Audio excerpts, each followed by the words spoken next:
ഇവിടുന്ന് ആലപ്പുഴ റൂട്ടിലേക്ക് പോകുമ്പം മുളകിന്റെ പേരിൽ അറിയപ്പെടുന്ന ഒരു ഹോട്ടലുണ്ട്. അതിന്റെ മുതലാളിയാണ്.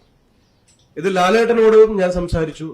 ലാലേട്ടൻ്റെ അടുത്ത് ഞാൻ പറഞ്ഞു, ലാലേട്ടൻ എന്ന് പറഞ്ഞാൽ മോഹൻലാലാണ്. ലാലേട്ടൻ്റെ അടുത്ത് ഞാൻ പറഞ്ഞു, ലാലേട്ട രണ്ട് കാര്യം, നിങ്ങൾ ആദ്യം ഒരു കാര്യം സംസാരിച്ച് നമ്മളുമായിട്ട് ബന്ധം കൂടുന്ന സമയത്തുള്ളതുണ്ടായ ഒരു ഇന്ററാക്ഷനാണ്. അതുകൂടെ ഞാൻ പറയാം. ലാലേട്ട, രണ്ട് കാര്യം എനിക്ക് നിങ്ങൾ ദക്ഷിണയായിട്ട് തരണം. ഒന്ന്, സനാതന ധർമ്മത്തിന്റെ പ്രചരണത്തിന് എന്റെ കൂടെ ഉണ്ടാവണം. രണ്ട്, മയക്കുമരുന്ന് മാഫിയക്കെതിരെ തകർക്കാൻ ഇന്ന ആൾക്കാരുടെ ഇതുണ്ട്, അതിനെയൊക്കെ എക്സ്പോസ് ചെയ്യാൻ നിങ്ങൾ ഒരു സെലിബ്രിറ്റിയാണ്, നിങ്ങൾ നിയമപരമായിട്ടും എല്ലാം നിങ്ങൾ സഹായിക്കണമെന്ന്. അയ്യോ, അതിനെന്താണ്, അത് വലിയ കാര്യമല്ലേ? അത് സത്യം പറഞ്ഞു കഴിഞ്ഞാൽ ഈശ്വരന്റെ ഒരു വലിയൊരു മഹാ അനുഗ്രഹമാണ്. അത് നമുക്കത് എന്താണെന്ന് വെച്ചാൽ ചെയ്യാം. അയ്യോ, അത് വളരെ വലിയ കാര്യമാണ്. ഞാനത് എപ്പോഴും അങ്ങയുടെ കൂടെ ഉണ്ടാവും എന്ന് പറഞ്ഞിട്ട് ഇതാ പോയതാണ്.